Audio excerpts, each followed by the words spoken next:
Hello and welcome to Simcast, the higher education simulation podcast. My name's Tony Jeremy and I'm joined by my regular co-host, Lawrence Hill. Hi everyone, welcome back to Simcast. I am indeed Lawrence Hill and welcome to this episode of Simcast. In this episode, we are calling it Confessions of a Simulationist. So what we are planning to do, I've got a pack of playing cards here. They have been shuffled by Lawrence's fair hands. You can't see that, but you can see it, Lawrence. Are you going to do a magic trick? No, absolutely not. My dexterity is terrible. But we've got playing cards. We're going to draw a card each. And what we've also both got is a list of 52 have you ever questions based around simulation. Now, these were randomly generated by AI. And they are based, if I can remember correctly, they are based around different topics, so different themes. So we've got a load on technical blunders, we've got some on storyline and scenario chaos, we've got some faculty miscommunication, learner related chaos, and we might even have some environmental logistical disasters. I've had a quick look, I've seen some of them, but I don't know what all of them are. But the premise is we randomly draw and we have to be as open and honest within reason. Yep. Maybe don't lose our jobs, but yes, let's keep it professional. But it is Confessions of a Simulationist. Looking forward to it, Tony. We won't have time for all 52, but we should have some fun along the way. Yeah, and if you enjoy it, and if it's something that you want to hear more of, then let us know, and we can do another episode on a similar vein another day. If you like the episode, please give us a like. Equally so, if you didn't like the episode, give us a dislike, but let us know in the comments why, because we're always keen to improve. To keep up to date with all things Sim, subscribe to the channel and don't forget to check the notification bell. And Simcast is available on all popular streaming platforms. Right then, Tony. So you can go first. Yeah, cut the. How do you want to do it? Okay, so you're going to cut the deck. You've shuffled. I'm going to cut the deck, and I think. And turn one over. And so when you read the card out, I'll then read what your confession is. It's going to be a bit difficult for me and you to pick because we're a little bit kind of. We can probably reach just. But I'm going to take the top card I've cut. Yeah. It is the 5 of hearts. And I'm going to put that on the bottom. Of hearts. And then pass the deck over to you. Have you ever lost Bluetooth connection mid-scenario and blamed the Wi-Fi? It's a bit of a rubbish question, isn't it? We're off to a flying start. I have. On the previous episode of Simcast, we talked about the iSimulates, and they work on iPads and iPads linking together. They do work on a Wi-Fi network, and I have been in the situations where they just haven't linked up. Yeah, and when you develop all of your simulation scenarios into using this technology to work alongside you, and it doesn't work and it doesn't link, you then have to sort of jump in and try and save it. Yeah, how often do you find yourself? The sats are now dropping, and you know, if you watched or listened to the last episode, we showed you the power of that tone change with sats drops. So if you don't have that, all of a sudden you have to sort of ruffle around and try and fudge things because the Wi-Fi is not working. Yeah, it's a bit of a pain in the backside. So yes, it has happened to me. Okay. And I have tried to save it. And I guess that is something, again, we often talk about when learners push back in the debrief about the fidelity of the simulation. We often have to then talk about simulation artifact. Yeah. These are the things that happen in simulation that probably won't happen in real life. And of course, that's one of them. Yeah. Yeah, absolutely. Yeah. Loads of educators, I'm sure, listening, thinking, yeah, I've never lost Bluetooth and blamed the Wi-Fi, but how many times have you had to blame the equipment for a breakdown in authenticity? That's such a GPT question, isn't it? So anyway, shall I have a go? Yeah. Right. Hopefully we'll get something a little bit more I'll cut the meatier. deck. Right, here we go. Top card is the 5 of spades. The 5 of spades. Let's have a look at this. This is quite good. Have you ever burst out laughing at unexpected learner behaviour? Oh my God, yeah. Absolutely. I have, absolutely. Have you had any learners who have come out with absolute corkers, which in the moment you've just thought, oh my God, that's... Yeah, we did some midwifery simulation a few years ago, and we had one particular student who will remain nameless, but did on occasion say things that were a bit kind of airheaded, should we say? I think that's probably the fair way to describe it. Engaging mouth before brain. Right. And so in this simulation, there was some difficulty with delivery. And someone said, perhaps you should try the McRoberts position. And the student sort of turned to the facilitator and just said, is that the doggy position?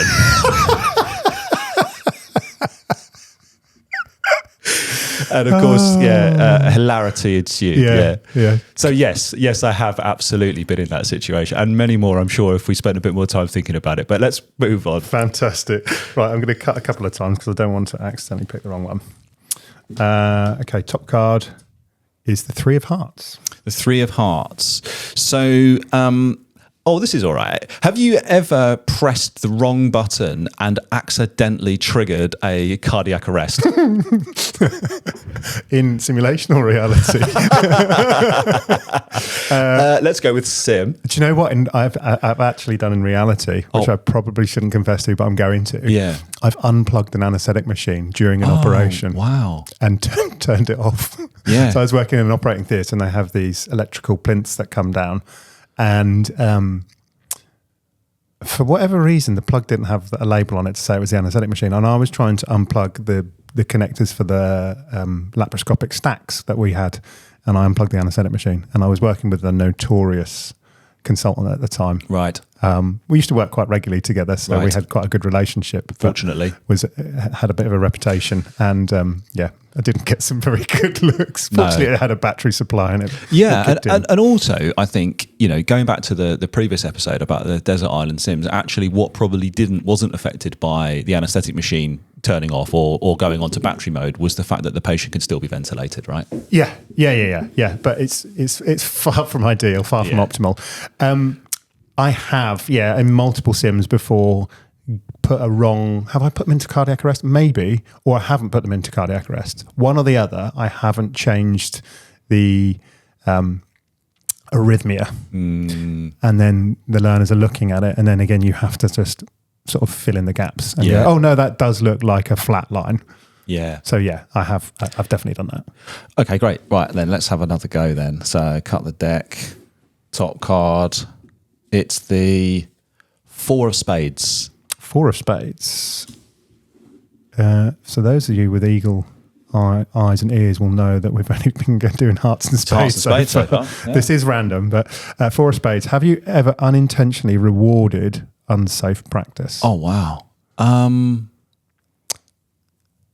I don't think it's the sort of thing that I would knowingly do.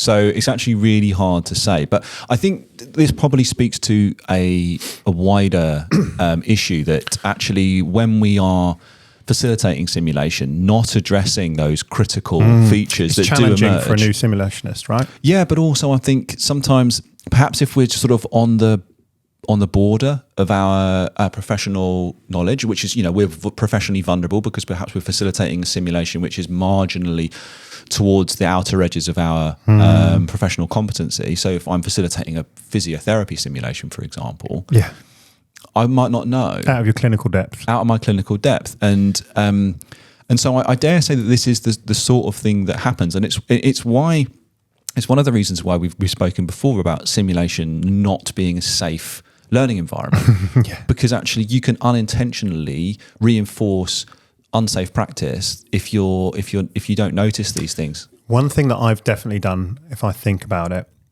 and again this goes back to what I was saying on the last episode about not writing things down, I have probably not addressed things in the debrief because I've forgotten about them that I probably should have done. Yeah.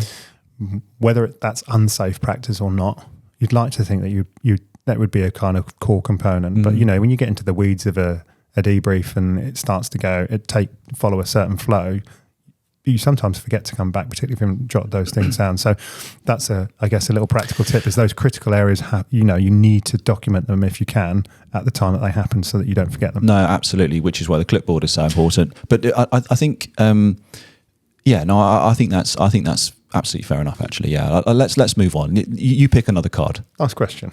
So I'm going to go with the Two of Spades. All hearts and spades. The two of spades. So have you ever designed I'm just going to check these cards to make sure there's diamonds and clubs in them. Have you There ever is. designed a scenario that was just far too difficult?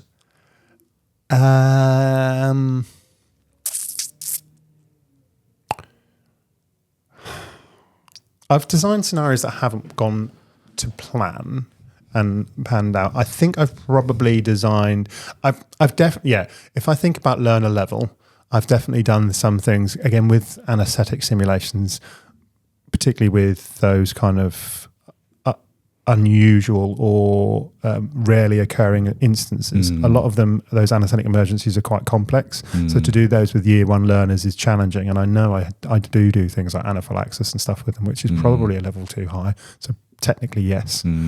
The other thing I thought straight away of, one of the first ever simulations I did when I started working here, was I ran cardiac arrests and just pulled people out of... Surprise. Yeah.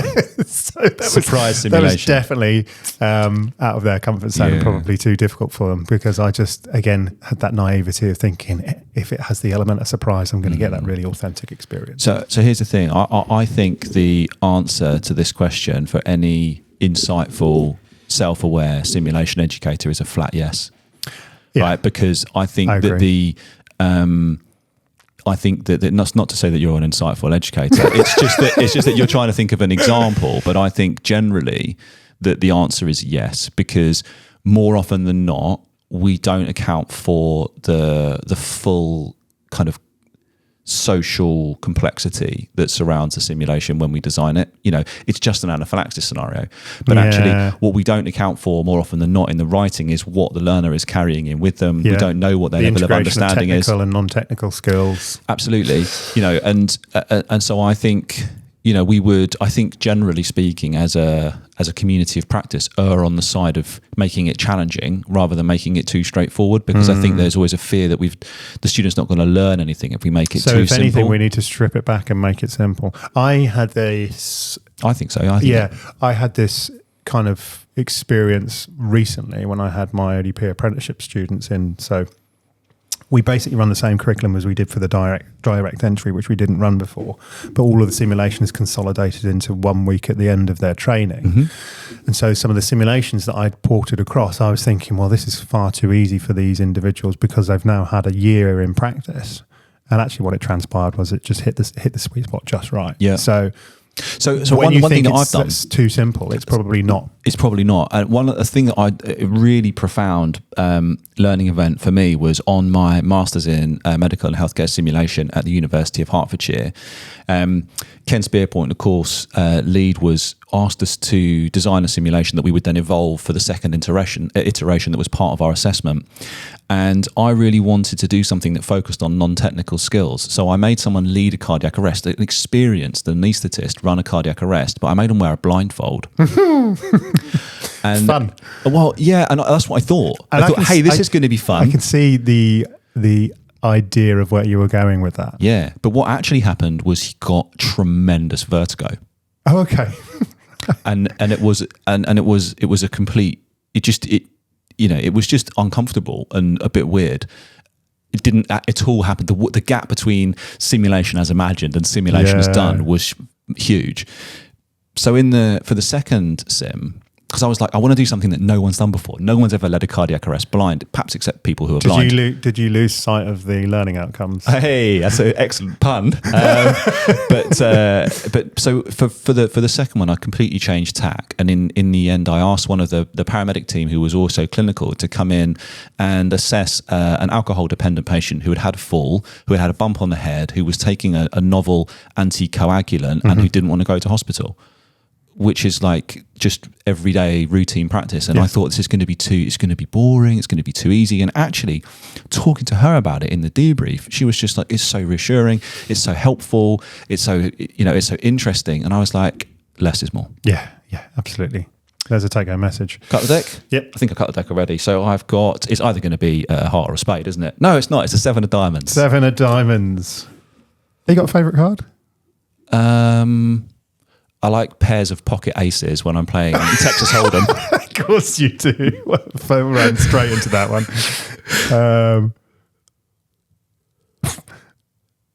This is probably better for me. Have you ever built an entire scenario on the fly?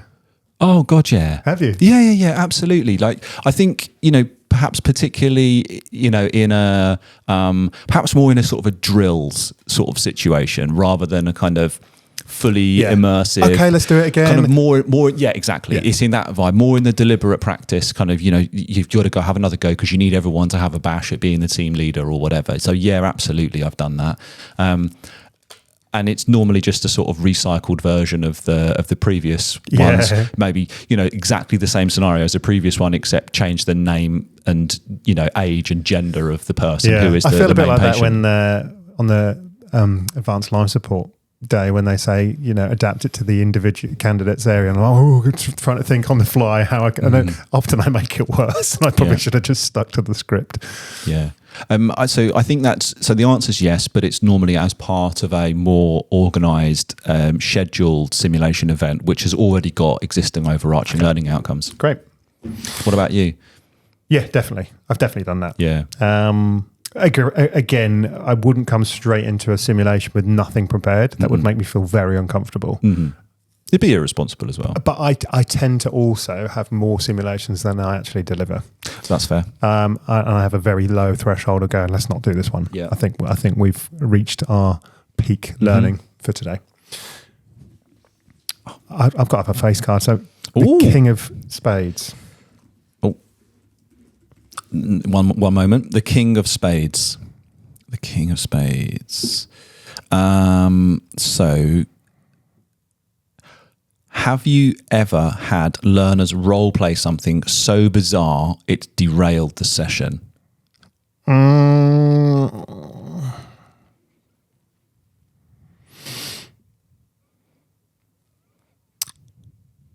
wouldn't say derailed the session, but I've definitely had learners go rogue, or role play. Can they go rogue because they're the people involved in it? Yeah, some really lean into the acting, don't they? Probably a little bit too much. There you go. Yeah, and particularly when you have the learners play the role of a confederate role, where it has a it has a key part of how it triggers and evolves the simulation. I'd say sometimes the staff are more rogue than the learners, but yeah. I would agree because they tend to have more confidence to go off script than the learners do. Yeah. And what do you do in that situation? Do you sort of kind of call time out on the simulation, or do you say this isn't the direction we expect it to go in, let's see where it takes us? Isn't it? It's difficult. And then again, that's why good planning and having a backstory and having clear roles and responsibilities. If you have got people involved who help the scenario unfold, giving them enough of a briefing about those roles and how it's going to work is important, because to then interject halfway through the simulation, it sort of stifles it a little bit. Yeah, fair enough. If you've got a learner who is an active participant, they can behave however they want, and they do behave and go rogue. I guess as a simulation educator, there is a little bit of you have to kind of self-reflect and look at it and go, well, is this an end result of poor design? Yeah. Or poor briefing. Yeah, or poor briefing. Or is it just, something that's gone off? I have had situations where they've, again, said funny things and behaved in certain ways, or been really belligerent in their sort of thought process behind things and not perhaps just explored options. So I'm thinking about a scenario where I was playing an alcoholic patient who just had to have a basic assessment. And the idea, again, this was a year one? Yeah, I was working with physios. So it was a year one scenario, and that alcoholism was supposed to add a layer of complexity. So there was 3 or 4 scenarios. This was kind of the end one of the day. And they'd obviously built up to this stage, so they'd been comfortable doing the assessment, and then we're putting extra layers of complexity on it. And one of the students, I asked, I'd done the assessment, so I'd had to walk in our domestic care setting from the sofa to the dining room, and they were just about to wrap things up and about to leave and finish the simulation. And I just said to them as they were leaving, "Can you just pass me my bottle of wine?" And so it was probably my fault because I should have just let the scenario end. Yeah. And then we got into this really interesting discourse because they didn't want to give me the bottle of wine whilst though I was in my own premises because they didn't agree with the fact that I was probably drinking at 9 a.m. or doing something like that. And then we had to unpack that in the debrief. And I think the individual felt quite uncomfortable by it all. How interesting. So, yeah. So you've I kind of set them up for that, didn't I? That was my. No, that's really interesting. And again, I was doing that on the fly because I was trying to be authentic. Be authentic. But in doing so, it definitely had some unintended learning from it. Yeah. So not always lost, but yeah. No, that's great. Oh, that's a true confession of the simulationist. No, that's brilliant, Tony. Cheers for that. Have we got time for a couple more? I reckon we've probably got time for one more each, haven't we? Yeah, okay. All so right. I've just done one. Yeah, my go. Right then, let's count the deck. I think we're going to have to do this again because we haven't got all 52 questions. So I've got the Queen of Hearts. Queen of Hearts. I think these are more technical ones, aren't Yeah, it is. Have you ever had a mannequin freeze mid-intubation or a mannequin malfunction, I think? So I don't think that that's a very interesting question to answer. But what I can say is that I have definitely had a malfunction mid-debrief and frozen. So I think there are definitely times where I've been tired, when I've been stressed, when... So you're the mannequin malfunctioning. I think I am probably more liable to malfunction than the technology is, and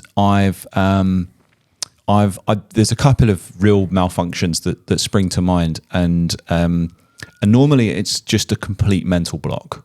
So I remember end of the day, or just out of the blue, okay. And towards the end of the morning, or perhaps sometime, and when perhaps I've sort of slipped in a little bit into tutorial mode in the debrief, maybe it was hopefully relevant at the time. And I remember we were having a conversation about drugs to be used in acute coronary syndrome and aspirin. And I was talking about whether it was a competitive or non-competitive inhibitor, and something in my brain. You've gone off on one of your pharmacology rants. Well, it was like I say, I like to think it was relevant, but I just completely froze, and like it was just like recalculating. I had Lawrence, can you back in the room? It was like like sort of spinning wheel of doom, except in real life, and it was really uncomfortable. And actually, I couldn't. Normally, you kind of kick back into gear and you kind of recover it, and I couldn't. And I ended up just going for. I just said, right, we're just going to need to take a break. I need some time out. Well, I'm just going to go and quickly ask someone to do a quick neuro exam, and then if that's all fine, we'll come back and we'll carry on the session. Like I literally have, and that's happened a couple of times. And I think it's mainly, and anyone who works in higher education will understand that feel of how close it can feel like the walls get sometimes. And we've also talked before about how exhausting simulation is, even when you're not physically doing a lot, but that cognitive process that you have to go through with running simulation, debriefing as well. Yeah. So absolutely, but I wouldn't blame the inanimate object. I would definitely blame the squidgy organic bit for going wrong more often. Over to you for the final confession. Final confession. I'm going to cut. I'm going to go in the middle.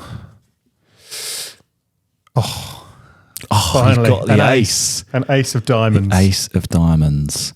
So the ace of diamonds.